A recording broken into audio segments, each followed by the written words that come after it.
नमस्कार दोस्तों, the council online platform पर आप सभी का स्वागत है। कल हमने वैदिक काल की शुरुआत की थी और वैदिक काल की कुछ मुख्य बातों पर हमने चर्चा किया था। तो हड़प्पा काल की समाप्ति के बाद भारतीय इतिहास में, प्राचीन भारतीय इतिहास में जिस काल की शुरुआत होती है उसे वैदिक काल कहा जाता है। हमने कल की क्लास में आपको बताया था कि इसे वैदिक काल क्यों कहा जाएगा। वैदिक काल का वर्गीकरण दो भागों में किया गया, ऋग्वैदिक काल, उत्तर वैदिक काल। उसके पीछे क्या आधार है, वर्गीकरण करने का कारण क्या था। उसके साथ साथ वैदिक काल का जो काल निर्धारण है, ऋग्वैदिक काल का, उत्तर वैदिक काल का, तो जो काल निर्धारण हुआ उसके पीछे क्या कारण है, क्या आधार है, किसको आधार बना करके हमने काल का निर्धारण किया। और इसके साथ साथ वैदिक काल के प्रवर्तक कौन थे। ठीक है, वैदिक काल के प्रवर्तक कौन थे, आर्य को कहा गया, आर्य का क्या मतलब था, इन चीज़ों को हमने बताया। साथ ही साथ ये आर्य जब भारत में आए तो सबसे पहले अपना निवास स्थल कहाँ बनाए और उसके बाद वहाँ से उनका अगला विस्तार कहाँ हुआ। तो इतनी बात कल की क्लास की थी, जो हमने उसको 1 मिनट में आपको समझा दिया कि कल हमने क्या बताया था। अब उसी वैदिक काल को हमने दो भागों में बांटा था, एक को कहा था ऋग्वैदिक काल, दूसरे को कहा था उत्तर वैदिक काल। तो उसी ऋग्वैदिक काल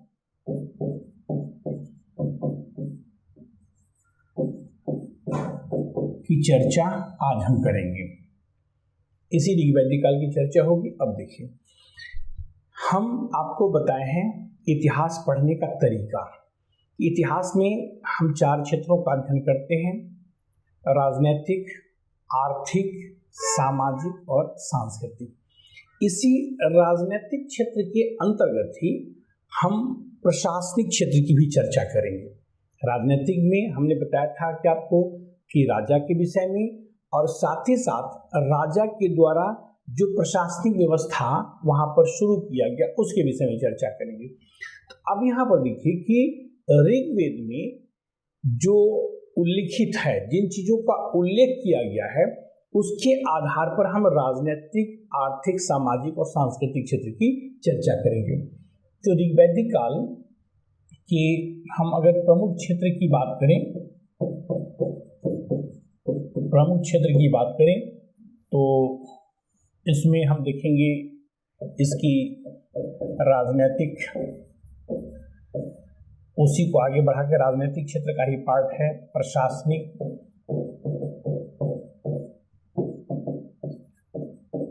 आर्थिक,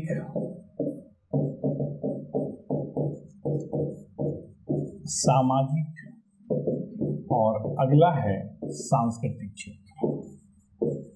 अब आइए, तो यहाँ पर एक एक चीज़ को लेकर के हम आगे चलते हैं। एक एक चीज़ को इसलिए लेके चलते हैं कि इससे सिस्टमैटिक तरीके से आपको समझने का अवसर मिलेगा और सिस्टमैटिक तरीके से आपके दिमाग में बातें बैठ जाएंगी। हमने हर टॉपिक के समय यह बताने की कोशिश की है कि इतिहास कठिन नहीं है। प्रतिदिन चर्चा में हम एक बार जरूर इस बात को बताते हैं, फोकस करते हैं, इतिहास कठिन नहीं है, भागने की जरूरत नहीं है, बहुत रटने की जरूरत नहीं है, बस इसको सिस्टमैटिक तरीके से दिमाग में बैठा लेना है। और एक बार बैठ जाएगी, बातें बैठ जाएंगी तो फिर आपको बातें दिमाग से निकलेगी नहीं। अब देखिए, सबसे पहले हम आते हैं इसके राजनीतिक क्षेत्र की बात करते हैं कि किस प्रकार वहाँ पर राजनीतिक व्यवस्था में राजा के द्वारा जो नीति अपनाई गई, तो प्रशासनिक व्यवस्था की बात होगी। उसके पहले राजनीतिक क्षेत्र में हम कहा था कि शासकों के विषय में, तो चूंकि शासक का नाम तो यहाँ पे नहीं है कि किस प्रकार कौन शासन करता था, तो अब वहाँ पर शासक के द्वारा जो कुछ कार्य इत्यादि किए गए उसको हम राजनीतिक क्षेत्र में बात करते हैं। अब देखिए कि राजनीतिक क्षेत्र की जो बात है कि आरंभिक स्वरूप जो था उस समय की, अगर हम बात करें कि इसका जो आरंभिक स्वरूप था वो कह सकते हैं कबीलाई था, कबीलाई स्वरूप, कबीलाई स्वरूप है, ठीक है, कबीलाई स्वरूप था। अब ये जो हम देखेंगे कि ये जो कबीला थे, ठीक है, वो कबीले कौन कौन थे, किस प्रकार के कबीले थे, उनका क्या काम था। तो आरंभिक स्वरूप कबीलाई स्वरूप है जिसको कि जन कहा गया। कबीले को क्या कहा जाता था, कबीले को जन कहा जाता था, ठीक है। ऋग्वेद में जन का उल्लेख आया है। ऋग्वेद में स्थिर जीवन की शुरुआत नहीं हुई है। ऋग्वैदिक काल में जो अस्थिर जीवन लोग जी रहे थे, तो ऋग्वैदिक काल जो है अस्थिरता का काल है, स्थिर जीवन की शुरुआत यहाँ पर नहीं होती है। तो जब भी अस्थिरता का काल होगा, समाज में जो लोग होंगे वह जो है घुमक्कड़ होंगे, कबीलाई होंगे। अस्थिर जीवन घुमक्कड़ जीवन होता है। तो आरंभिक स्वरूप जो था वह कबीला का स्वरूप था और कबीले को ऋग्वेद में जन कहा गया है। इस जन का उल्लेख ऋग्वेद में 274 बार इस कबीले का उल्लेख हुआ है, 275, ठीक है, 275 बार कबीले का जन का उल्लेख हुआ है। अब देखिए ऋग्वेद में जन का उल्लेख 275 बार हुआ है। ऋग्वेद में कुल 5 जन का उल्लेख आता है जिसे कि पंचजन के नाम से जाना जाता है, ठीक है। ऋग्वेद में 5 जन का उल्लेख आता है जिसे पंचजन कहते हैं। ये 5 जन कौन कौन थे? अनु, यदु, पुरु, तुर्वसु एवं द्रह्यु। अनु, यदु, पुरु, तुर्वसु एवं द्रह्यु, ये कुल 5 जन थे जिसका उल्लेख ऋग्वेद में हुआ है। तो यहाँ पर आप देखिए कि हमने कहा कि ऋग्वैदिक काल अस्थिर जो समाज है, अस्थिर समाज है, यह काल अस्थिरता का काल है। इस समय में ये लोग कबीलाई जीवन जीते थे। कबीला को ऋग्वेद में जन कहा गया है। कुल ऋग्वेद में 5 जन का उल्लेख आया है जिसको कि हमने यहाँ पर पंचजन के रूप में देखा। अब देखिए कि ऋग्वैदिक काल की जो राजनीतिक स्थिति थी, कह सकते हैं उस समय का जो समाज था या उस जो स्थिति थी वह अस्थिरता की स्थिति थी, ठीक है। तो यह काल अस्थिरता का काल था। अर्थात यहाँ पर क्या हो रहा है, हमने कहा कि देखिए अब इसको आगे चल के हम इसको मिटाते हैं और आगे चलते हैं, इसी पे देखते हैं। आप समझ गए होंगे तो हम इसको मिटा दे रहे हैं। अब देखिए ऋग्वैदिक काल जो है अस्थिरता का काल है। अस्थिरता के काल का जो कारण है मतलब समाज युद्धरत है, सतत संघर्ष हो रहा है, ठीक है। तो यह ऋग्वैदिक काल जो है हम कह सकते हैं कि अस्थिरता का काल है। इसका कारण ये है कि समाज में सतत संघर्ष की स्थिति बनी हुई थी ऋग्वैदिक काल में। क्योंकि अस्थिर है, घुमक्कड़ है, तो घुमक्कड़ लोग आपस में संघर्ष करते रहते हैं। तो ये संघर्ष वहां पर देखते हैं कि ऋग्वैदिक काल में 2 प्रकार के संघर्ष हुए। एक तो जो जन वहां से आए थे, जो सेंट्रल एशिया से जो आर्य आए थे, मुख्य रूप से हमने कहा कि उस पर विवाद है। लेकिन वर्तमान में जो हम बात करते हैं, जहां पर इतिहासकार टिके हुए हैं, जिसको लेकर के आगे बढ़ते हैं कि आर्य भारत में सेंट्रल एशिया से आए थे। तो यहाँ पर जो सेंट्रल एशिया से आर्य आए, जो पंचजनी के रूप में आए थे, आपने देखा ये जिसको कबीला कहे, तो ये यहाँ पर आकर के इनको संघर्ष का सामना करना पड़ा।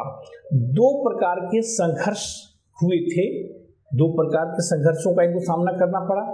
एक तो आपसी संघर्ष था और एक संघर्ष यहाँ के लोगों के साथ करना पड़ा। तो यहाँ के लोगों के साथ जो संघर्ष हुआ उसका उद्देश्य यहाँ पर सत्ता स्थापित करना था और आपसी जो संघर्ष हुआ उनका वो वर्चस्व का जंग था कि अगर यहाँ के लोगों को पराजित कर दिए तो अब सत्ता किसके हाथों में जाएगा। तो यही ऋग्वेद में हमने कहा कि जो अस्थिरता का काल है इसका जो कारण था, हमने कहा कि कारण है कि ऋग्वेद में सतत संघर्ष का उल्लेख आया है। ऋग्वैदिक समाज में लोग संघर्षरत थे। तो यहाँ पर हमने कहा कि अस्थिरता के कारण जो हो गया सतत संघर्ष हुआ। अब देखिए ऋग्वेद में एक युद्ध का उल्लेख आता है, हमने कहा सतत संघर्ष की स्थिति थी, जिसको कि दशराग युद्ध के नाम से जाना जाता है।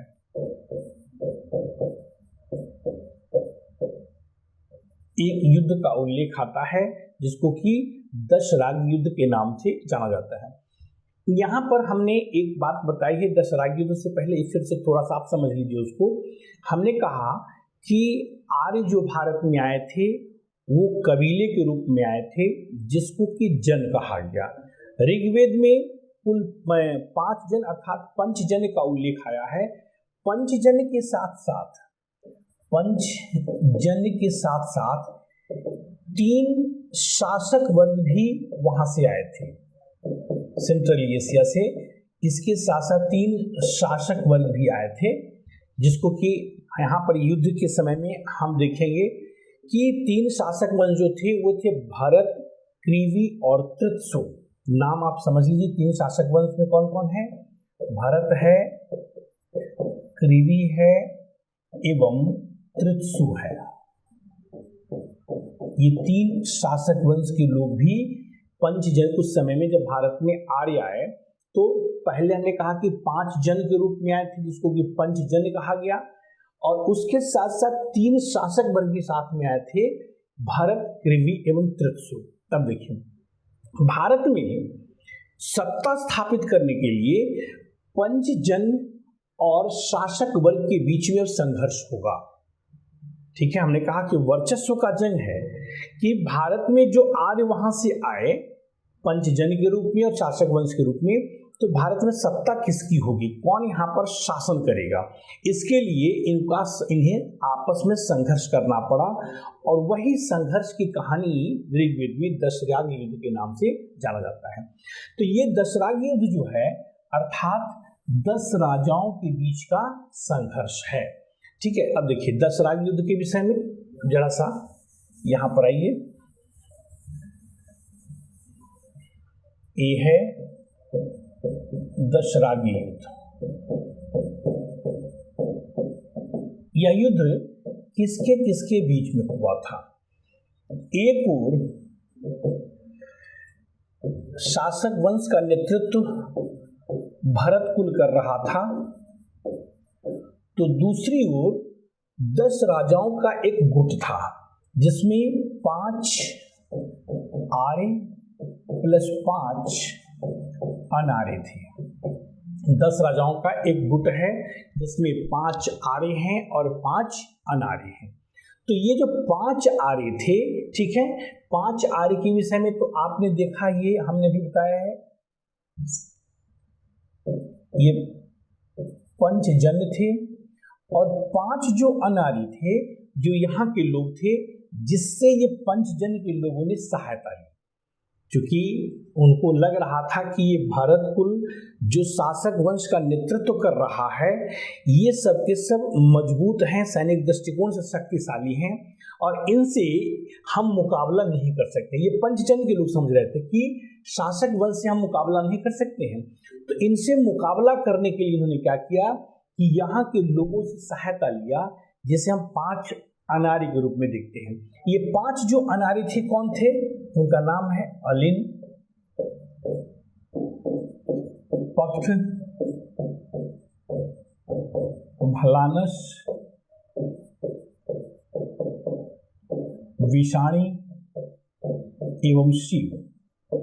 ये 5 अनार्य थे जिसकी सहायता पंचजन ने लिया था, और इन दोनों लोगों के गुट को जब मिल गए तो 10 राजाओं का गुट कहा गया, जिसे इतिहास में ऋग्वेद में दशराग युद्ध के नाम से जाना जाता है। अब देखिए यह जो युद्ध होता है तो भरत कुल का शासक सुदास, भरत कुल का नेतृत्व किसने किया है, भरत कुल का शासक है सुदास, उसने भरत कुल का नेतृत्व किया है, और इस जो 10 राजाओं का जो संघ है, इसका जो नेतृत्व है वह पुरु कर रहा है। अभी आपने नाम देखा है, हम बताए हैं आपको नाम, पंचजन में एक जन है पुरु, तो पुरु कर रहा है। भरत ये 10 राजाओं के गुट का नेतृत्व पुरु कर रहा है। तब देखिए इस भरत कुल को गुरु वशिष्ठ का समर्थन मिला था। भरत कुल को गुरु वशिष्ठ का समर्थन मिला था और 10 राजाओं के गुट को जो समर्थन मिला है वह विश्वामित्र का मिला है। विश्वामित्र ने इन्हें अपना समर्थन दिया। तो ये स्थिति है। आप देखिए दशराग युद्ध की आपके सामने लिखा हुआ है, एक एक करके धीरे धीरे इसको आप समझते चलिएगा। अब आगे चलिए। अब इस युद्ध का क्या परिणाम हुआ? ये जो युद्ध हुआ है, ये युद्ध दो गुटों के बीच में हुआ है। इसका परिणाम ये रहा कि इसमें भरत कुल का शासक सुदास विजयी रहा। तो अब ये तय हो गया कि भारत में जो आर्य आए थे उन आर्यों में शासन कौन करेगा, उनमें से शासन भारत में कौन करेगा तय हो गया। क्योंकि दशराग युद्ध में जो शासक वंश थे उसका नेतृत्व भरत कुल कर रहा था।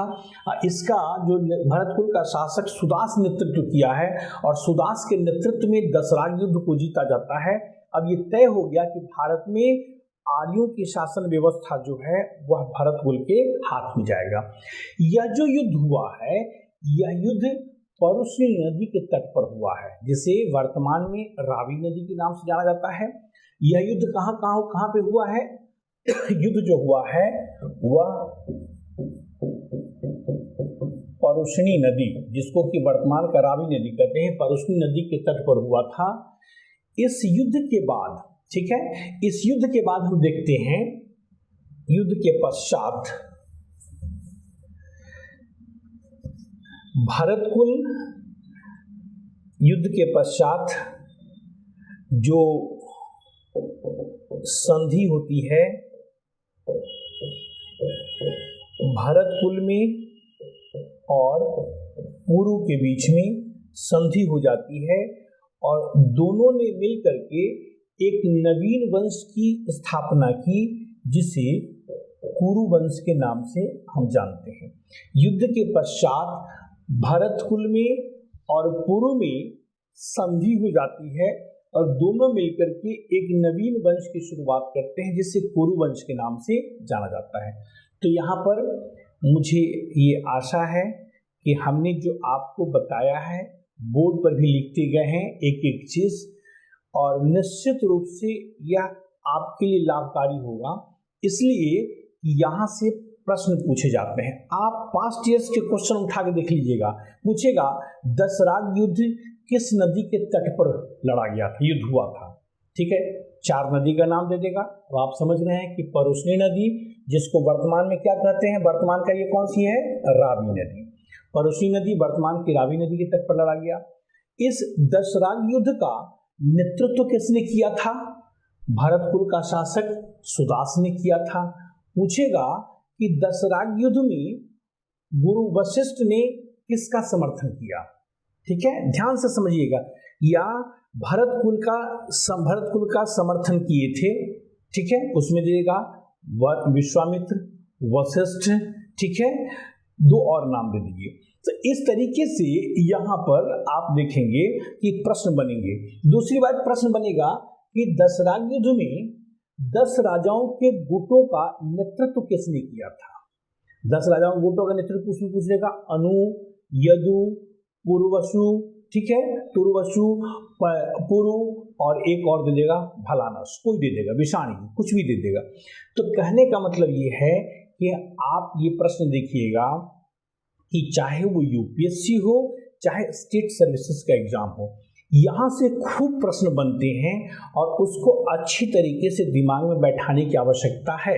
अगर एक बार आप ठीक ढंग से इसको बैठा लेंगे तो फिर यहाँ से प्रश्न गलत नहीं होगा। ये फैक्ट है ही नहीं है, दिमाग में कॉन्सेप्ट है कि वहाँ की राजनीतिक स्थिति की बात किए तो इसका मतलब कबीलाई समाज है। कबीला को जन कहा गया है, पंचजन के रूप में आए थे। यहाँ पर 3 शासक वंश आए थे। आपस में संघर्ष हुआ, उस संघर्ष को दशराग युद्ध के नाम से जाना जाता है। तो ये कॉन्सेप्ट है, दिमाग में बातें बैठ जाएगी, इसमें कहीं से भी कोई रटने की आवश्यकता नहीं है, जिसके लिए बच्चे भयभीत रहते हैं कि रटेंगे पढ़ेंगे क्या होगा पता नहीं। बहुत लोग इतिहास को छोड़ ही देते हैं। हमने पहले भी कहा था कि यह जो अफवाह फैलाई जाती है कुछ लड़कों के द्वारा, कुछ लोगों के द्वारा कि एंशिएंट हिस्ट्री को छोड़ दो, मेडुअल को छोड़ दो, बड़ा कठिन है, सिर्फ मॉडर्न पढ़ो। मॉडर्न जाहिर सी बात है थोड़ा इंटरेस्टिंग है, अच्छा लगेगा, हम भी जब मॉडर्न पढ़ाएंगे तो आपको बहुत मजा आएगा। लेकिन हम उस दिन भी पीछे भी के वीडियो में भी आप देखेंगे तो हमने कहा था कि जो भी सिलेबस कमीशन के द्वारा प्रिस्क्राइब्ड है सबको बराबर ढंग से देखना है, इसलिए कि आप चाहे छोड़ भी दें उससे कोई फर्क नहीं पड़ता है, क्वेश्चन तो पूछा जाएगा ना। और क्वेश्चन अगर गलत हो गया तो आप बताइए कहाँ के रहेंगे। यहाँ पर एक चीज और ध्यान में रखना है कि इतिहास एक ऐसा सेगमेंट है कि अगर एक बार तैयार हो गया है तो फिर बहुत इसमें कठिनाई का सामना करना नहीं पड़ेगा। रोज रोज परिवर्तन होने वाला नहीं है, सिर्फ रोज रोज दिमाग लगाने की जरूरत है। उसी प्रश्न को इस तरह से ट्विस्ट करके पूछ दिया जाएगा कि आसानी से उसका उत्तर देना कठिन हो जाता है, नहीं दे पाते हैं, आसानी से उत्तर नहीं दे पाते हैं। तो इसीलिए थोड़ा कॉन्सेप्ट को अच्छे ढंग से समझे रहेंगे, बढ़िया से दिमाग में बैठाए रहेंगे, चाहे जिस एंगल से प्रश्न होगा किया जाएगा वो प्रश्न गलत नहीं होगा। तो ये आपने देखा ऋग्वैदिक काल की राजनीतिक स्थिति को, जिसमें दिमाग में बैठा लेना है कि इसके राजनीतिक स्थिति में हमें मुख्य रूप से जो पढ़ना है वो पढ़ना है दशराग युद्ध को। बस एक लाइन में दशराग युद्ध की चर्चा करनी है। अब देखिए ऋग्वैदिक काल की प्रशासनिक स्थिति, अब देखिए प्रशासनिक स्थिति को देखिए, ये भी सब इंटरेस्टिंग है, दिमाग में बैठाने की जरूरत है, रटने की जरूरत तो है ही नहीं है। अब प्रशासनिक स्थिति में यहाँ पर हम जब चर्चा करते हैं तो प्रशासन को हम दो भागों में बांटते हैं। एक को कहा जाता है सामान्य प्रशासन और एक को कहा जाता है राजस्व प्रशासन। प्रशासन को हमने दो भागों में बांट दिया, एक को सामान्य प्रशासन, एक को राजस्व प्रशासन। अब देखिए सामान्य प्रशासन में हम चर्चा करेंगे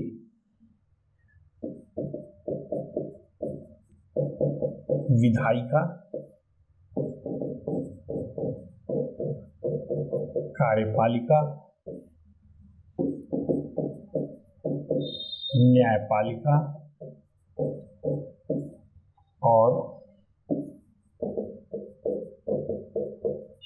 सैन्य प्रशासन। ये सामान्य प्रशासन के अंतर्गत हम इसको देखेंगे। तो ये अभी हमने ये जो स्ट्रक्चर दिया, अब इसको एक एक करके हम देखते हैं कि इसमें जब भी हम प्रशासनिक व्यवस्था की बात करेंगे किसी भी काल में तो पहले प्रशासन का ये स्ट्रक्चर खींच देंगे और उसके बाद एक एक करके हम डिस्कस करते उसको चलेंगे। अब यहाँ पर आइए विधायिका, कि ऋग्वैदिक काल में विधायिका की क्या स्थिति थी। अब देखो तो इस प्रशासनिक स्थिति पर चर्चा करने से पहले एक बात आप समझ लीजिए, हम विधायिका पर आते हैं, कार्यपालिका पर आते हैं, उसके पहले इस समय प्रशासन का जो स्वरूप था वो राजतंत्रात्मक था। पहली बात राजतंत्रात्मक था, तो इस राजतंत्रात्मक प्रशासन की विशेषता क्या थी। पहली बात कि समाज में वंशानुगत व्यवस्था का प्रचलन था, उत्तराधिकार के नियम में वंशानुगत व्यवस्था को अपनाया गया था। और दूसरी बात कि सैन्य तत्व की प्रबलता थी, अर्थात कबीलाई समाज है, युद्धरत समाज है, तो जाहिर सी बात है कि उसमें सैन्य तत्व की प्रबलता रहेगी, प्रमुखता रहेगी। तो प्रशासन के ये जो दो स्वरूप की हमने बात की कि हमने पहली बात कहा कि राजतंत्रात्मक प्रशासन व्यवस्था थी, प्रशासन का स्वरूप हो गया। इस राजतंत्र की व्यवस्था एक वंशानुगत शासन व्यवस्था और दूसरा कि सैन्य तत्व की प्रमुखता, सैन्य तत्व की प्रबलता थी। तो ये राजतंत्रात्मक व्यवस्था के आप विषय में देखें कि राजतंत्रात्मक, हमने कहा कि प्रशासन का स्वरूप क्या है, तो राजतंत्रात्मक है। यहाँ पर मैं लिख भी दे रहा हूँ कि प्रशासन का स्वरूप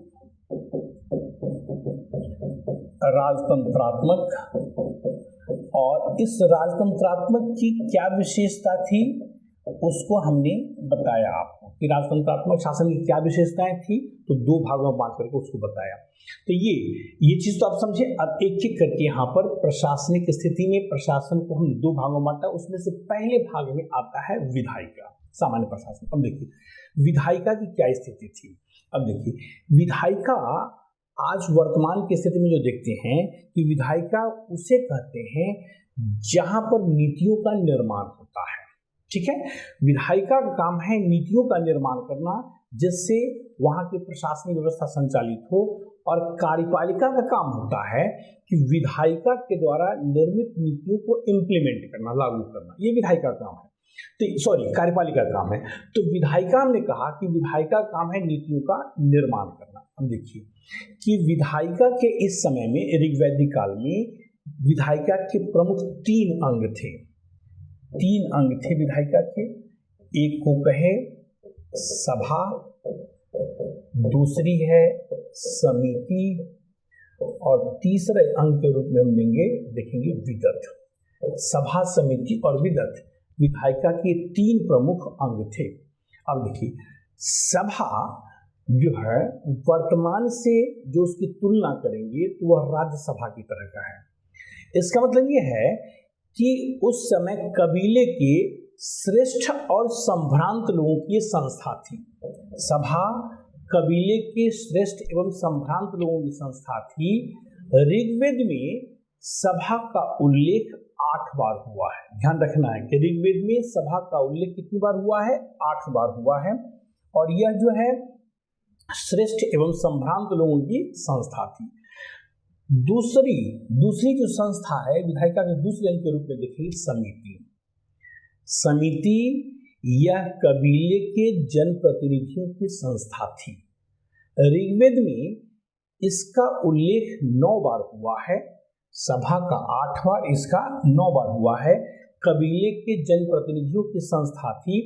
इसे कबीले के केंद्रीय संस्था के रूप में भी हम देखते हैं। समिति का जो प्रधान होता था, ठीक है, उसको ईशान कहा जाता था। कबीले की यह केंद्रीय संस्था है। समिति के प्रधान को ईशान कहा जाता है। समिति का जो प्रमुख कार्य होता था, ये कार्य किसका है? समिति का जो प्रमुख कार्य है वह कार्य है, इसका प्रमुख कार्य देखिए, प्रमुख कार्य जो है इसका है राजा का चुनाव करना और उसको उसके पद से हटाना। राजा का चुनाव करना और राजा को राजा के पद से हटाना, ये किसका काम है? समिति का है। हमने कहा समिति कबीले की केंद्रीय संस्था थी, जनप्रतिनिधि की संस्था थी, और इसका मुख्य काम राजा का चुनाव करना और राजा को उसके पद से हटाना होता था।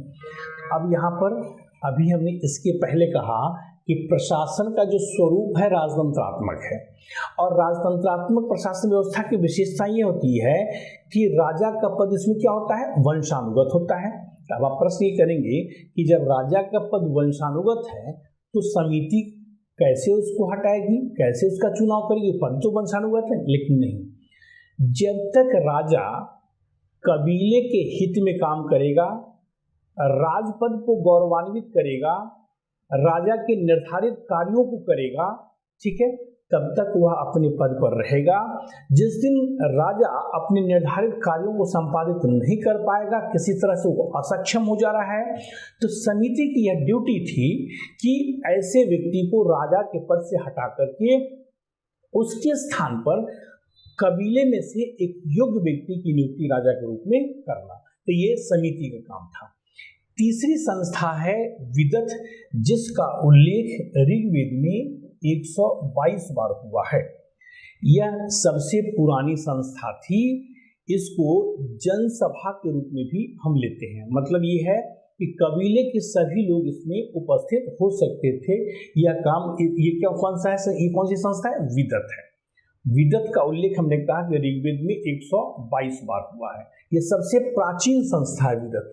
तो अब आपने देखा कि विधायिका के 3 अंग सभा, समिति, विदत, जिसको वर्तमान से हम तुलना करके देख सकते हैं और हम आपको बताने की कोशिश की है। अब आइए एक एक करके चलते हैं।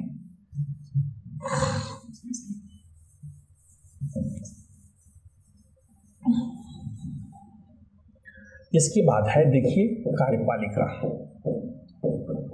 कार्यपालिका की चर्चा, विधायिका के बाद कार्यपालिका की हम चर्चा करेंगे। कार्यपालिका का जो प्रधान होता था वह राजा होता था, जिसे ऋग्वेद में राजन कहा गया है। ये कार्यपालिका का प्रधान होता था राजा, ठीक है, ऋग्वेद में उसे राजन कहा गया है। अब आइए, ये कबीले, ये जो है राजा जो है मुख्य रूप से अपने कार्य को संपादित करते हुए और अपने पद पर बने रह सकता था। तो यहाँ पर कार्यपालिका के प्रधान के रूप में हम देखेंगे कि राजा जो था, तो राजा के कार्य क्या थे। अब देखिए, राजा कार्यपालिका का प्रधान तो होता था, लेकिन यह कबीले के संगठन की सहायता से कार्य करता था। कबीले के संगठन की सहायता से कार्य करता था। इसका ध्यान में रखना है कि राजा स्वेच्छाचारी नहीं हो सकता था। राजा का जो मुख्य कार्य ऋग्वेद में निर्धारित किया गया था वो क्या है। राजा के जो मुख्य कार्य हैं उस कार्य को देखेंगे। सबसे पहला कार्य है कि कबीले की ओर से देवताओं की पूजा करना, आराधना करना, राजा का पहला काम।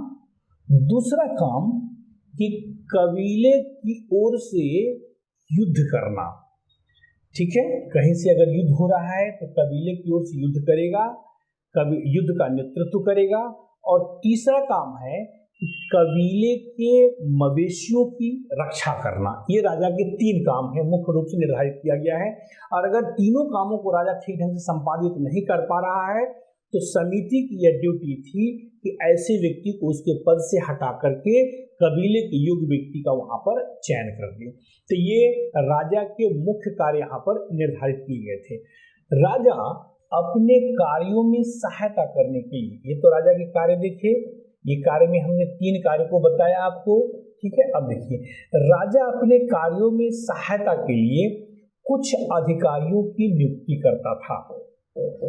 आज भी देखिए कि जो हमारे कार्यपालिका की अगर बात करें तो प्रधानमंत्री जी होते हैं, और प्रधानमंत्री अपने कार्यों में सहायता करने के लिए अन्य मंत्रिपरिषद और उसके नीचे के अधिकारियों की अब वहां पर देखते नियुक्ति होती है। प्रधानमंत्री तो अपने मंत्रिपरिषद का गठन कर लिए, तो कार्यपालिका के कार्यों को संपादित करने के लिए ऊपर से लेकर के नीचे तक मंत्रीगण होते हैं, उसके साथ साथ नीचे अधिकारीगण होते हैं। ये सब मिलकर के कार्यपालिका का काम करते हैं।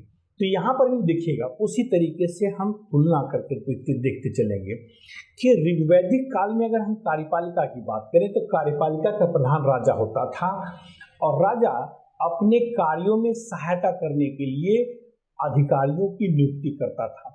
उसमें से पहले अधिकारी का नाम आता है पुरोहित। सबसे पहला अधिकारी है पुरोहित। का समाज में सबसे महत्वपूर्ण स्थान था, और राजा के बाद जो है इसका स्थान आता था।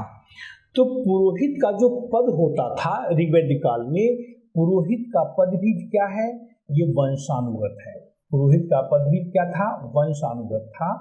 और पुरोहित का मुख्य काम था कि राजा को शिक्षा देना और राजा को उसके नैतिक कर्तव्य का बोध कराते रहना, ये पुरोहित का मुख्य काम था। तो पुरोहित के बाद जो दूसरा अधिकारी है वह है सेनानी। सेनानी जो तत्कालीन समय की सैन्य व्यवस्था थी उसका नेतृत्व करता था, ये सेनानी। तीसरा है उस समय का एक अधिकारी ग्रामणी। ये ग्रामणी जो होता था ये छोटे लड़ाकू दल का प्रधान होता था। सेनानी तो संपूर्ण सैन्य व्यवस्था का प्रधान है, और ग्रामणी जो है वो छोटे लड़ाकू दल का ये प्रधान है, और कुछ नहीं है। एक अधिकारी का नाम आता है स्पश। स्पश ये ऋग्वैदिक काल का गुप्तचर हुआ करता था। एक अधिकारी स्पश है जिसको हम गुप्तचर कहते हैं। एक अधिकारी है पुरुष जिसको हम दुर्गपति कहते हैं, जिसका काम था कि दुर्गों की रक्षा करना, जिसका काम था दुर्गों की रक्षा करना, ये पुरुष हो गया, ठीक है। एक है वज्रपति। वज्रपति ये चारागाह भूमि का प्रधान होता था। गोचर भूमि जिसको चारागाह भूमि कहते हैं उसका प्रधान कौन होता था? ये वाज्रपति होता था। तो इस तरीके से हम आपको कुछ अधिकारियों का नाम बताए, ठीक है। एक और अधिकारी देखिए भागदूत होता था, एक और अधिकारी का नाम ले लीजिए भागदूत होता था। राजा के अनुयायियों के बीच में इसका काम क्या था भागदूत का? राजा के अनुयायियों के बीच में बलि का बंटवारा करना। बलि क्या था आगे भी चर्चा करेंगे कि स्वेच्छापूर्वक कबीले के लोगों के द्वारा जो राजा को उपहार या दान में दिया जाता था उसको बलि कहा गया। तो यह बलि जो राजा को मिलता था टैक्स के रूप में आप कह सकते हैं, ये तो टैक्स तो स्वेच्छा उस समय बाध्यकारी नहीं है, स्वेच्छा है कि स्वेच्छा से लोग राजा की चढ़ावा करते थे। तो यह जो बलि मिला उसका बंटवारा राजा के अनुयायियों के बीच में भागदूत करता था। ये मुख्य काम ये यहाँ पर भागदूत का था। तो इस तरीके से आपने देखा कि कार्यपालिका का प्रधान राजा और राजा अपने कार्यों में सहायता करने के लिए विभिन्न अधिकारियों की नियुक्ति करता था, उसको आपने देखा।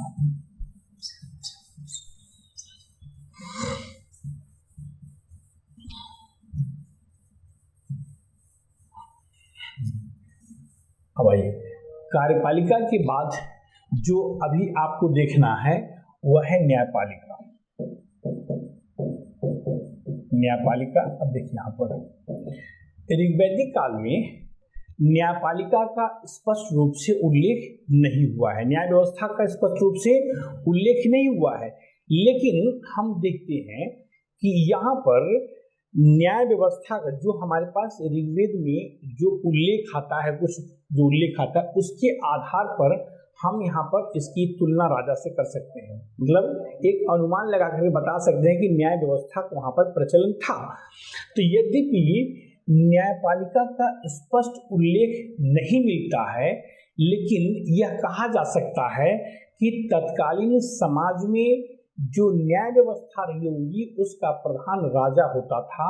क्यों? इसलिए कि ऋग्वेद में राजा के लिए प्रश्न विनाक शब्द का उल्लेख हुआ है। प्रश्न विनाक, राजा के लिए प्रश्न विनाक शब्द का उल्लेख हुआ है, जिसका तात्पर्य होता है कि राजा लोगों की समस्याओं का समाधान करता था, लोगों की समस्याओं को सुनता था और निर्णय देता था, उसका निराकरण करता था। इसका मतलब राजा न्याय व्यवस्था का सर्वोच्च हुआ करता था। ये देखिए न्यायपालिका है। अब इसके बाद हम देखते हैं सैन्य व्यवस्था, सैन्य प्रशासन। अब यहाँ पर देखिए सैन्य प्रशासन में क्या है। ऋग्वैदिक काल में हम देखते हैं कि इस समय की सैन्य व्यवस्था की जो विशेषता की अगर हम बात करें तो स्थायी सेना की सैन्य व्यवस्था की शुरुआत नहीं हुई थी, इसलिए कि लोगों का जीवन अस्थिर है, घुमक्कड़ है। जब लोगों का जीवन अस्थिर होगा तो जाहिर सी बात है कि स्थायी सैन्य व्यवस्था की शुरुआत नहीं होगी। दूसरी बात यहाँ पर देखेंगे कि सैन्य व्यवस्था में प्रशासन की विशेषताओं की अगर हम बात करते हैं, विशेषताएं, तो पहली बात जो हमने बताया यहाँ पर, पहली बात स्थायी सैन्य व्यवस्था की शुरुआत नहीं हुई थी, व्यवस्था की शुरुआत नहीं हुई थी। दूसरी बात हमने कहा कि युद्ध के समय जो राजा होता था वह नागरिक सेना का गठन करता था। युद्ध के समय नागरिक सेना का गठन करता था राजा, ठीक है। और इस नागरिक सेना के विषय में हम कहते हैं कि इसका जो संचालक होते थे नागरिक सेना का, वह कबीलाई टोली होती है। तो कबीलाई टोली के द्वारा, ठीक है, इस नागरिक सेना का नेतृत्व किया जाता था, जिसे व्रात निस जो कबीलाई, हमने कहा कि इस समय को जो सैन्य व्यवस्था का जो नेतृत्व, हमने कहा कि सैन्य व्यवस्था का स्थायी रूप से प्रचलन नहीं था, स्थायी सेना की शुरुआत नहीं हुई थी।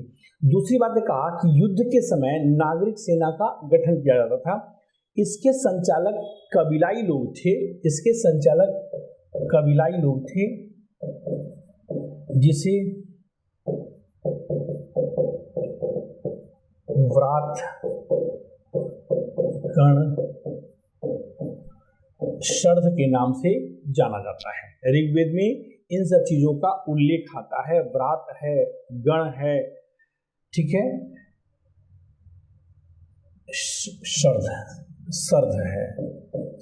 है, इन सब चीजों का उल्लेख आता है। तो इससे यह अनुमान लगाया गया कि राजा स्थायी रूप से सेना को तो नहीं रखता था, सैन्य व्यवस्था की शुरुआत नहीं किया था, लेकिन चूंकि समाज युद्धरत है तो जब युद्ध की स्थिति होती थी तो उस समय राजा कबीले के लोगों में से नागरिक सेना का गठन करके और फिर युद्ध का संचालन करता था।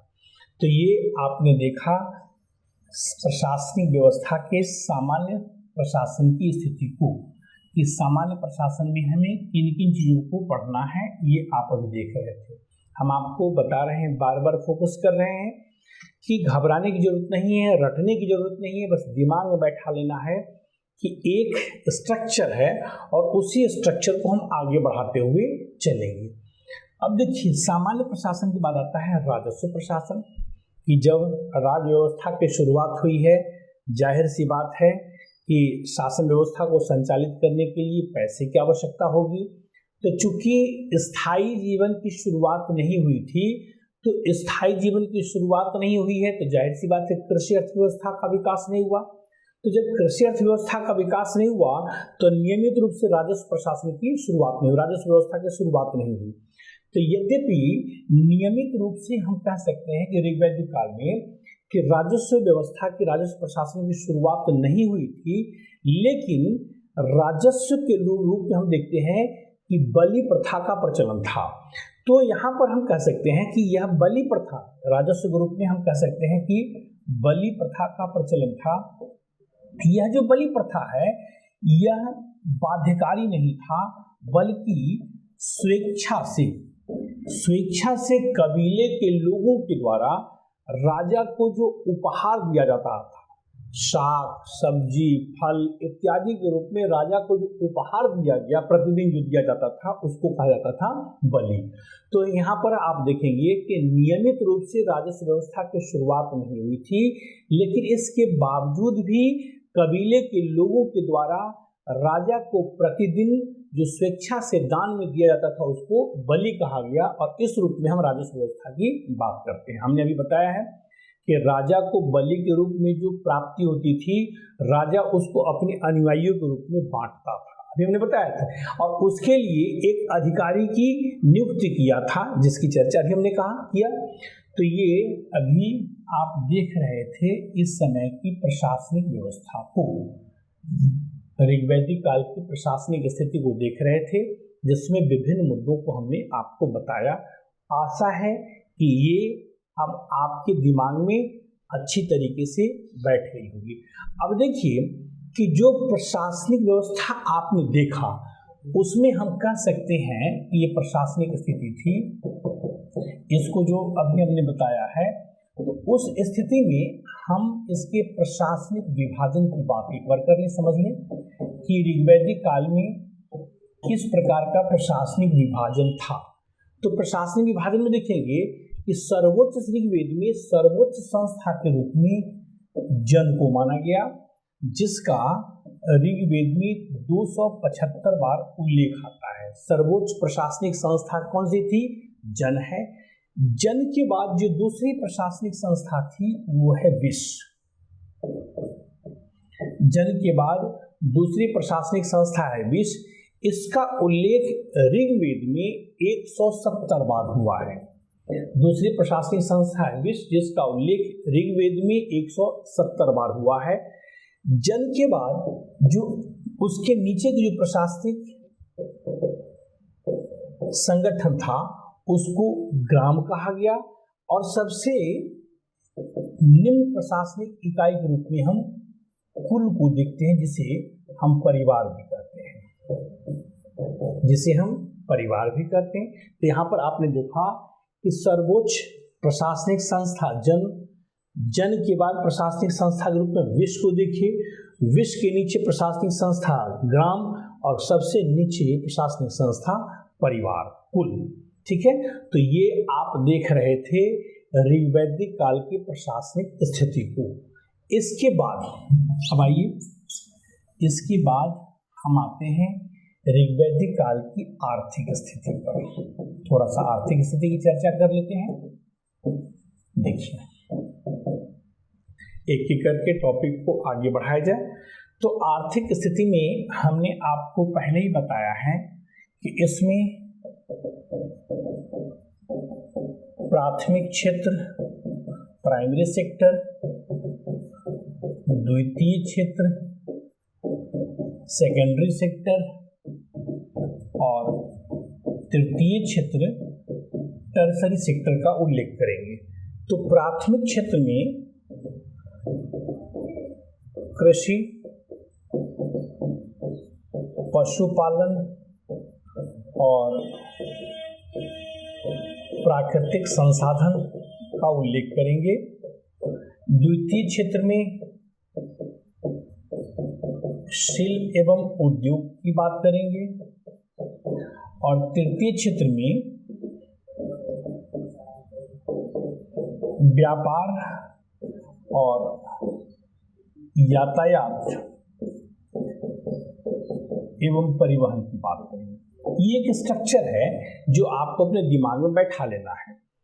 तो बार बार मैं फोकस कर रहा हूं कि आपको न रटने की आवश्यकता है, न भागने की आवश्यकता है, न डरने की जरूरत है। आपको सिर्फ स्ट्रक्चर को अपने दिमाग में बैठा लेना है और इसी स्ट्रक्चर के इर्द गिर्द आपके टॉपिक चलेंगे। इससे बाहर आपको भटकने की आवश्यकता नहीं। एक बार क्रोनोलॉजी दिमाग में बैठ जाएगा, समस्या का समाधान हो जाएगा। अब इसमें आइए, सबसे पहले हम बात करते हैं कृषि की।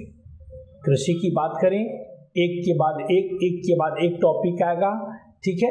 आपको किसी प्रकार की कोई दिक्कत नहीं होगी। मुझे पूरा विश्वास है कि अगर जिस तरीके से मैं आपको बता रहा हूँ, जिस स्ट्रक्चर को बता रहा हूँ, अगर उस स्ट्रक्चर को आपने फॉलो किया तो आपको परेशानी नहीं होगी, तय है।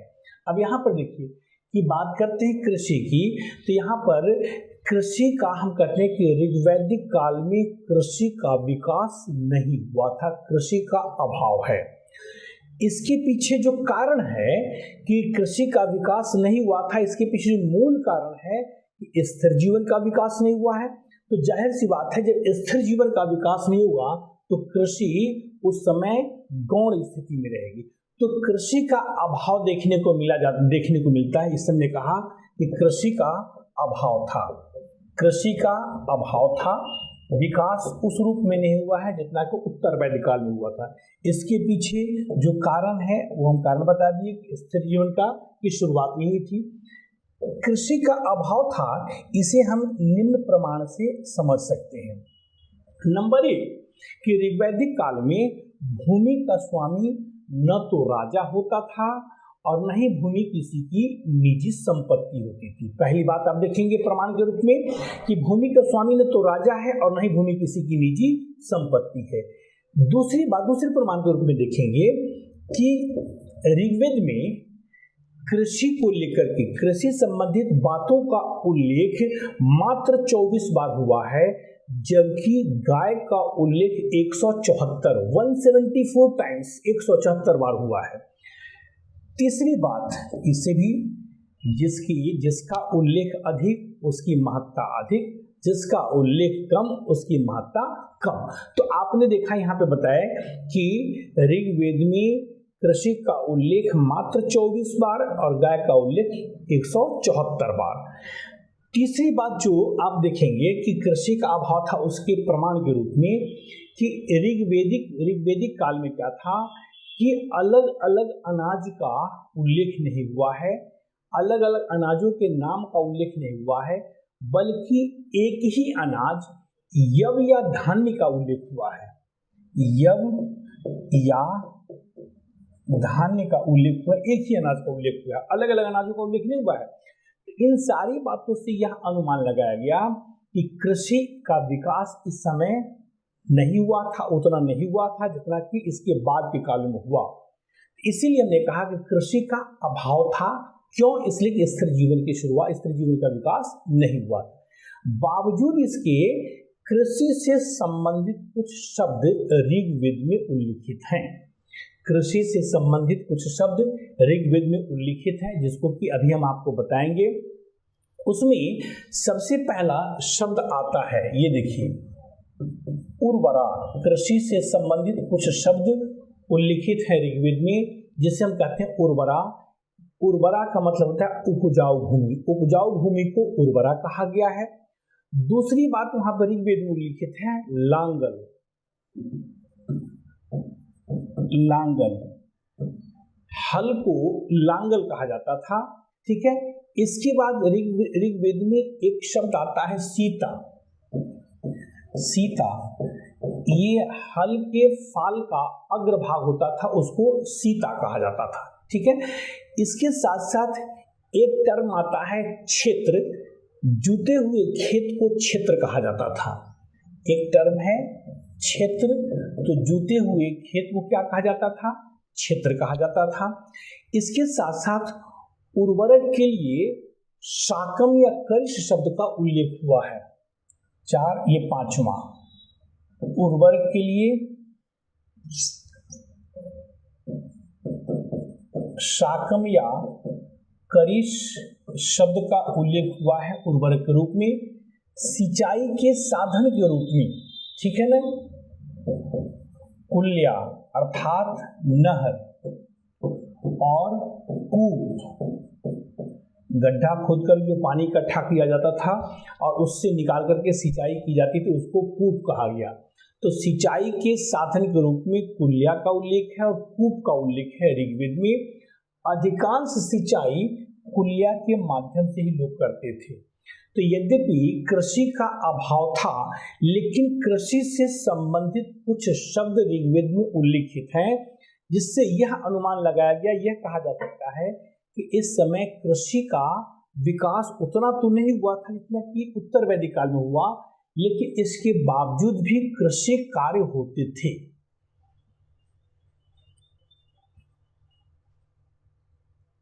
अब आइए सेकेंड, इसके बाद हम देखते हैं, दूसरे पे आते हैं पशुपालन। आशा है कि आप कृषि से संबंधित चीजों को समझ गए होंगे। मैं बार बार रिपीट भी करते जा रहा हूं, जिससे आपको कोई दिक्कत ना हो। पशुपालन, ये कहा गया है कि ऋग्वैदिक अर्थव्यवस्था का ये मुख्य आधार था, ठीक है। ऋग्वैदिक अर्थव्यवस्था का मुख्य आधार था ये पशुपालन। मुख्य आधार है किसका? अर्थव्यवस्था का। कि अर्थव्यवस्था का मुख्य आधार पशुपालन है। तो इसके पीछे रीजन क्या था? अर्थव्यवस्था में कहा कि पशुपालन मुख्य पेशा था, अर्थव्यवस्था का मुख्य आधार था। तो इसके पीछे जो रीजन है वह है कि लोगों का जीवन अस्थिर था। हमने पहले ही कहा है कि अस्थिर जीवन में पशुपालन संभव है, लेकिन अस्थिर जीवन में कृषि का विकास संभव नहीं होता है। तो लोगों का जीवन अस्थिर था। और दूसरी बात यह यहाँ पर देख सकते हैं कि पशुपालन का जो दूसरा मतलब अर्थव्यवस्था का जो मुख्य आधार पशुपालन है। तो पहला कारण तो लोगों का जीवन अस्थिर था, और दूसरा कि युद्धरत समाज में युद्ध में पशुओं की भूमिका अधिक होती है, ठीक है ना। तो युद्धरत समाज में पशुओं की भूमिका अधिक थी, और उस पशु में मुख्य रूप से घोड़े का महत्व अधिक था। युद्ध में रथ पे चढ़ के लोग युद्ध करते थे और रथों में घोड़े का प्रयोग होता था। तो युद्धरत समाज में पशु अर्थात घोड़े की अधिक महत्ता थी। इसलिए हमने कहा कि यह जो था पशुपालन था, ऋग्वैदिककालीन समाज का मुख्य आधार था पशुपालन। अब देखिए यहाँ पर इस समय ऋग्वैदिक काल में जो मुख्य पशु के रूप में हम देखते हैं कि मुख्य पशु गाय को माना गया। अभी हमने इसकी चर्चा की है कि ऋग्वेद में गाय के लिए 174 बार गाय का उल्लेख हुआ है। तो इसका मतलब जिस चीज की चर्चा अधिक, जिसका उल्लेख अधिक, उसकी महत्ता अधिक। तो यहाँ पर हमने कहा कि ऋग्वेद में 174 बार गाय का उल्लेख हुआ है। गाय को युद्ध का पर्याय माना गया था, अर्थात जो भी युद्ध होते थे गाय के लिए होते थे। और गाय की रक्षा करने के लिए ही उस समय लोग आपस में एकत्रित होते थे, रहते थे। तो यहाँ पर आपने देखा कि गाय सबसे महत्वपूर्ण पशु थी और गाय के लिए ही ऋग्वेद में अधिकांश युद्ध किसके लिए होता था? गाय के लिए होता था। ऋग्वेद में गोमत शब्द का उल्लेख हुआ है। एक शब्द है गोमत, ऋग्वेद में गोमत शब्द का उल्लेख हुआ है। गोमत शब्द अमीर व्यक्ति के लिए उल्लेख हुआ, अमीर व्यक्ति को गोमत कहा गया, ठीक है, अमीर व्यक्ति को गोमत कहा गया। अर्थात गोमत का मतलब हुआ कि जिनके पास मवेशियों की संख्या अधिक थी उसके लिए गोमत शब्द का प्रयोग हुआ है। और उस गोमत का मतलब होता था अमीर व्यक्ति, मतलब जिसके पास मवेशी अधिक है वह उस समय का सबसे अमीर व्यक्ति है। इससे यह निष्कर्ष निकला कि पशुपालन जो था लोगों की मुख्य पेशा माना गया है और कृषि सेकेंडरी पेशा अर्थात गौण पेशा था, ठीक है। इसके साथ साथ हमने कहा कि मुख्य पशु गाय को माना गया। अन्य पशुओं का भी उल्लेख ऋग्वेद में हुआ है, अन्य पशुओं का भी उल्लेख हुआ है। ऋग्वेद में गाय को तो हुआ है लेकिन अन्य पशुओं का हुआ है। जैसे एक पशु है अवी, जिसको वर्तमान में भेड़ कहा जाता है। एक पशु है अवी, एक पशु उष्ट्र, वर्तमान में ऊंट जिसे कहा जाता है, उष्ट्र वर्तमान में जिसे ऊंट कहा जाता है, ठीक है। इसका भी उल्लेख ऋग्वेद में है। दूसरी जो महत्वपूर्ण बात है कि इस समय बाघ और हाथी का, ऋग्वेद में बाघ और हाथी का उल्लेख नहीं मिलता है, ध्यान में रखना है, ये दो पशुओं का उल्लेख ऋग्वेद में नहीं मिलता है। अब आइए प्राकृतिक संसाधन, प्राकृतिक संसाधन के रूप में हम देखते हैं इस समय में हम ऋग्वैदिक काल में देखते हैं कि धातु की उपलब्धता थी। धातु की उपलब्धता मतलब प्राकृतिक संसाधन की उपलब्धता थी। तो अयस शब्द का उल्लेख आया है ऋग्वेद में, अयस शब्द का उल्लेख आया है जो कांस्य और तांबे के लिए प्रयोग किया जाता था। अयस तांबे या कांस्य के लिए, ठीक है, तांबे एवं कांस्य के लिए अयस शब्द का प्रयोग किया जाता था ऋग्वैदिक काल में, ठीक है। दूसरी बात हम देखते हैं कि हिरण्य शब्द का या सुवर्ण शब्द का उल्लेख ऋग्वेद में हुआ है तांबे या कांस्य के लिए। हिरण्य या सुवर्ण शब्द का उल्लेख हुआ है जो सोने के रूप में इसका प्रयोग होता था, हिरण्य या सुवर्ण, ठीक है। तो यहाँ पर हम देखेंगे कि प्राकृतिक संसाधन के रूप में अयस एवं हिरण्य का उल्लेख हुआ है। ये अयस और हिरण्य क्या था इसको आपने देखा। प्राकृतिक संसाधन की जो मूल बात है कि ऋग्वेद में लोहा एवं चांदी का उल्लेख नहीं हुआ है। जिस तरीके से दो पशुओं की बात किया उसी तरीके से प्राकृतिक संसाधन में देखेंगे कि लोहा एवं चांदी का उल्लेख ऋग्वेद में नहीं हुआ है। तो ये प्राकृतिक संसाधन में आप देख रहे थे। अब देखिए शिल्प एवं उद्योग, यहाँ पर आप आइए।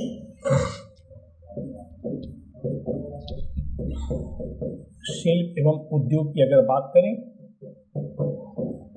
अब देखिए शिल्प एवं उद्योग मतलब क्या है कि यद्यपि कृषि अर्थव्यवस्था का विकास तो नहीं हुआ था, लेकिन इसका मतलब यह नहीं है कि कृषि कार्य नहीं हो रहे थे। कृषि से संबंधित अन्य बातों को हमने बताया है।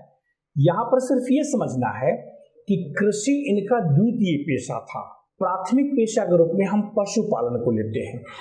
तो उसी जब हम कृषि द्वितीय पेशा था, युद्ध हो रहे हैं, तमाम चीजें हो रहे हैं, तो जाहिर सी बात है कि लोगों की आवश्यकताएं भी बढ़ेंगी। तो उन आवश्यकताओं के अनुरूप यहाँ पर देखते हैं कि शिल्प एवं उद्योग का भी यहाँ पर विकास हुआ था। यहाँ पर विभिन्न प्रकार के धातु कर्मी का उल्लेख हुआ है।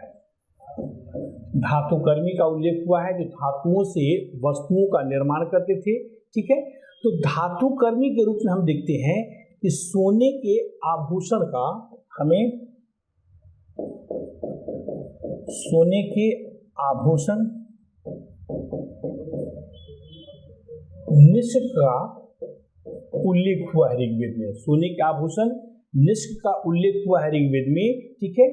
यह ऋग्वेद में निष्क जो था सोने के आभूषण के रूप में प्रयोग किया जाता था, लेकिन बाद के समय में हम देखेंगे इस निष्क को मुद्रा के रूप में भी प्रयोग किया जाने लगा।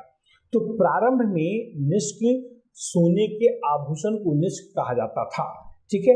इसके साथ साथ चर्मकार एवं कुंभकार का भी उल्लेख हुआ है और इसके साथ साथ रथकार का भी उल्लेख हुआ है। ध्यान से समझिएगा कि तत्कालीन समाज में जो उद्योग लगे हुए थे उसमें से रथकार का उद्योग जो था सबसे महत्वपूर्ण था और इसलिए रथकार को सामाजिक प्रतिष्ठा भी मिली हुई थी। क्यों? इसलिए युद्धरत समाज है और इस युद्ध में राजा एवं राजा के अधिकारी क्या करते थे? रथ पे चढ़कर के युद्ध करते थे। तो जाहिर सी बात है रथ के निर्माण करने वाले की समाज में महत्ता होगी। तो धातु यहाँ पर हम देखेंगे जो उद्योग शिल्प एवं उद्योग लगे हुए थे उन उद्योगों में रथकार के उद्योग को सबसे पसंद किया जाता था और इसलिए रथकार की सामाजिक महत्ता भी थी। तो ये आपने देखा यहाँ पर शिल्प एवं उद्योग से संबंधित बातों को। अब इसके बाद आता है व्यापार। ऋग्वेद में स्पष्ट रूप से व्यापार का उल्लेख नहीं हुआ है। स्पष्ट रूप से हमने कहा कि व्यापार का उल्लेख नहीं, मतलब व्यापक कह सकते हैं दूसरे शब्दों में कि ऋग्वेद में ऋग्वैदिक काल में व्यापार का विकास नहीं हुआ था, ठीक है। लेकिन ऐसा नहीं है कि व्यापार की जानकारी लोगों को नहीं थी, व्यापार की जानकारी थी। ऋग्वेद में पणि शब्द का उल्लेख हुआ है जिसका अर्थ होता है व्यापारी। पणि शब्द का उल्लेख हुआ है जिसका अर्थ होता है व्यापारी। इसका मतलब यह है कि व्यापार की जानकारी लोगों को थी और सीमित दायरे में लोग व्यापार भी करते होंगे, तभी पणि शब्द का उल्लेख हुआ है। यद्यपि यहाँ बाहर के देशों के साथ या अन्य जो तरह के जो व्यापार होते थे उसका विशेष रूप से उल्लेख नहीं हुआ है। इस कारण से हम कह सकते हैं कि व्यापार का विकास नहीं हुआ था, क्योंकि स्पष्ट रूप से उल्लेख नहीं है। लेकिन पणि शब्द से हम अनुमान लगाते हैं कि व्यापार की जानकारी लोगों को थी और सीमित दायरे में लोग क्या करते थे? व्यापार करते थे। यहाँ पर अब देखिए यातायात एवं परिवहन की अगर हम बात करें, यातायात एवं परिवहन की अगर हम बात करते हैं तो हम देखते हैं कि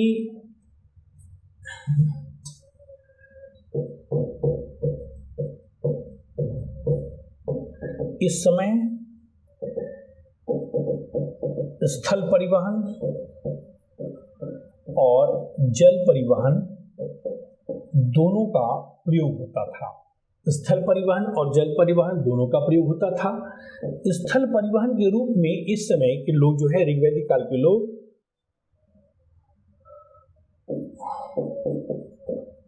घोड़ा गाड़ी, रथ गाड़ी इत्यादि का प्रयोग करते होंगे। स्थल परिवहन के रूप में घोड़ा गाड़ी इत्यादि का प्रयोग करते थे, ठीक है। और जल परिवहन के रूप में हम कह सकते हैं स्थल परिवहन में घोड़ा गाड़ी, बैलगाड़ी इत्यादि का प्रयोग करते थे। और जल परिवहन के रूप में यहाँ जो उल्लेख हमारे पास है, जो साक्ष्य मिला है कि ऋग्वेद में 100 पतवार वाले जहाज का या नाव का कह सकते हैं उल्लेख हुआ है। 100 पतवार वाले जहाज या नाव का उल्लेख हुआ है। इसका मतलब ये है कि ऋग्वैदिक काल में जल परिवहन का भी प्रचलन था। लोग नाव पर चढ़कर के एक जगह से दूसरी जगह की यात्रा करते होंगे। तो ये आपने ये देखा, हम आपको एक स्ट्रक्चर के रूप में ऋग्वैदिक काल की आर्थिक स्थिति को बताया, जिसमें प्राइमरी सेक्टर, सेकेंडरी सेक्टर और टर्सरी सेक्टर को देखा। तो आज जो टॉपिक हम आपको बताए वो राजनीतिक स्थिति, प्रशासनिक स्थिति और आर्थिक स्थिति पे फोकस था।